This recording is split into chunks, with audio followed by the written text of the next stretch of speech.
ओम साईं राम, हर हर महादेव। आज का साईं संदेश।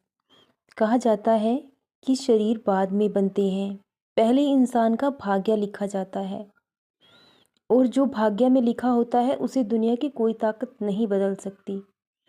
लेकिन ऐसा नहीं है। अगर आपकी भक्ति सच्ची है, आपका विश्वास दृढ़ है, तो आपका भाग्य ज़रूर बदला जाएगा।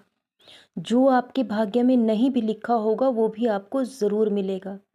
अगर आपका विश्वास ईश्वर पर पूरी तरह से दृढ़ है, आप तन मन धन से उस मालिक के शरणागत हो चुके हो, तो अगर आपके भाग्य में कोई दुख संकट भी लिखा होगा ना, तो वो भी टल जाएगा। क्योंकि सब कुछ हमारे विश्वास पर निर्मित है।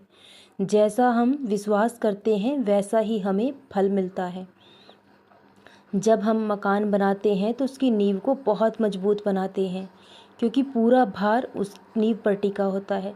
लेकिन क्या नींव हमें दिखाई देती है? नींव हमें दिखाई नहीं देती। तो इसी तरह हम सब जानते हैं कि ईश्वर है, कोई शक्ति है जो हमें संभाले हुए है। वो हमें कभी हारने नहीं देगी। दुनिया चाहे कितनी कोशिश करे आपको हराने की, आपको तोड़ने की, लेकिन दुनिया की कोई ताकत आपका कुछ भी नहीं बिगाड़ सकती, जब तक ईश्वर नहीं चाहेंगे। क्योंकि सब कुछ वही करने वाले हैं।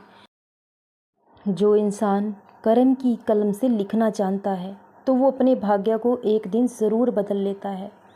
आपका भाग्य ज़रूर बदलेगा, क्योंकि वो सब भी आपके भाग्य में लिखा जाएगा जो उस मालिक ने नहीं लिखा है, और वो भी देने को वो आपको मजबूर हो जाएंगे। आप जीवन में कभी कभी क्यों हारते हैं? क्योंकि आप उन लोगों से उम्मीद कर बैठते हैं जिनसे आपको उम्मीद नहीं करनी चाहिए। हद से ज़्यादा उम्मीद करना हमेशा दुख का कारण बनता है।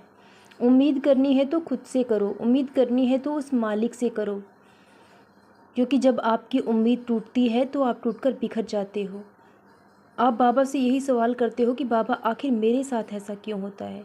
क्योंकि इसमें कहीं ना कहीं कुछ ना कुछ कमी आपकी भी है, क्योंकि आप लोगों को परखना नहीं जानते, लोगों को समझते नहीं हैं कि जो जैसा दिखता है असल में वैसा नहीं है। जितने सच्चे और भोले तुम खुद को समझते हो, हर कोई तुम्हारे जैसा नहीं है। इसलिए हर किसी के सामने अपने दिल की बात मत किया करो।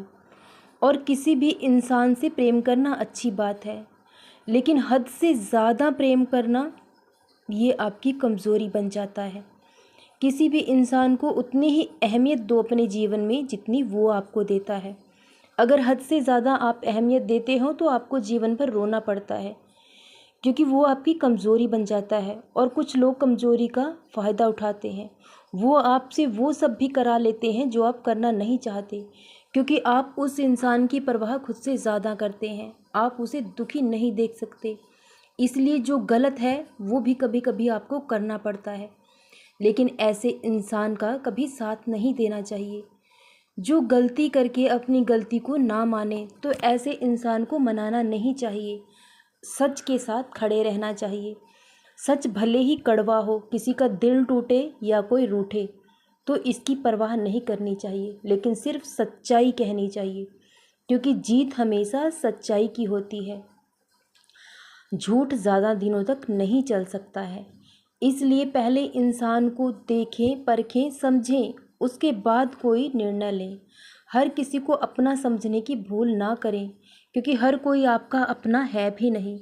और किसी को कुछ फ़र्क नहीं पड़ता है कि आप दुख में हैं या सुख में हैं, क्योंकि हर इंसान को खुद से मतलब है। और वो तब तक ही रिश्ता निभाता है जब तक उसका आपसे कुछ ना कुछ मतलब जुड़ा है। जिस दिन मतलब पूरा हो जाता है वो आपका साथ छोड़ देता है।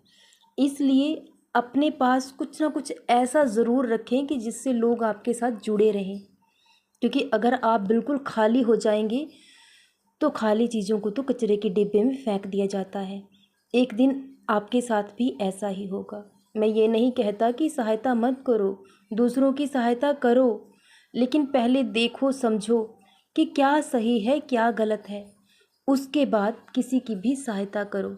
दया का भाव इंसान के हृदय में होना चाहिए, और जिस इंसान के हृदय में दया का भाव नहीं होता वो पशुओं के समान होता है। तो दया करना अच्छी बात है, सहायता करना भी अच्छी बात है, लेकिन सब कुछ जांच परख लेने के बाद। अगर लोग आपके द्वारा दी हुई सहायता का गलत फ़ायदा उठाते हैं तो कहीं ना कहीं दोषी आप भी पाए जाएंगे। इसलिए इंसान को परखना सीख लो। भरोसे और सहारे कितने ही मजबूत क्यों ना हो, कभी ना कभी हमारा हाथ और साथ छोड़ देते हैं, लेकिन आप खुद का साथ कभी नहीं छोड़ पाएंगे और वो ईश्वर हमारा हाथ कभी नहीं छोड़ते। इसलिए जो भी मांगना है उनसे मांगो, जो भी उम्मीद करनी है उनसे करो, क्योंकि वो आपकी हर इच्छा को ज़रूर पूरा करेंगे। सदा खुश रहो, सदा जपते रहो। ओम साईं राम। हर हर महादेव।